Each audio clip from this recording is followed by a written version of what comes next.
દર્શક મિત્રો, હું જપન શાહ, કાનમ એક્સપ્રેસ ન્યૂઝમાં આપનું સ્વાગત છે। જોઈએ આજના મુખ્ય અને મહત્વના સમાચાર। અમરેલી જિલ્લામાંથી પસાર થતો ભાવનગર સોમનાથ નેશનલ હાઈવે ઉપર પ્રથમ વરસાદે નબળા કામની પોલ ખોલી ગઈ। રાજુલા તાલુકાના ચારનાળા નજીક આવેલ બ્રિજ પર મોટી તિરાડો।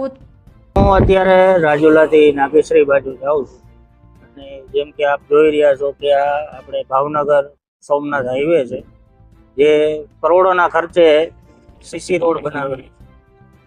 હાલ તમે એની અત્યારે આપણે એક જ ચોમાસું થયું, એની હાલત તમે જોવો કે એની અંદર કેવડી મસ્ત મોટું તિરાડો પડી ગયેલી છે, બરોબર। એટલે નબળી ગુણવત્તાનું કાર્ય કરેલું છે, જેના ઉપર ચોક્કસ કાર્યવાહી થવી જોઈએ। જોવું જોઈએ કે ભાઈ આ જે પણ સરકારી અધિકારી છે, જે પણ કોન્ટ્રાક્ટર છે, બરોબર છે, એમની ફરજ જોવી જોઈએ એમને કે આ એટલું બધું ખરાબ કાર્ય કઈ રીતે થયેલું છે, બરોબર। અમારું એક જાહેર જનતા તરીકે એટલું નિવેદન છે સરકાર।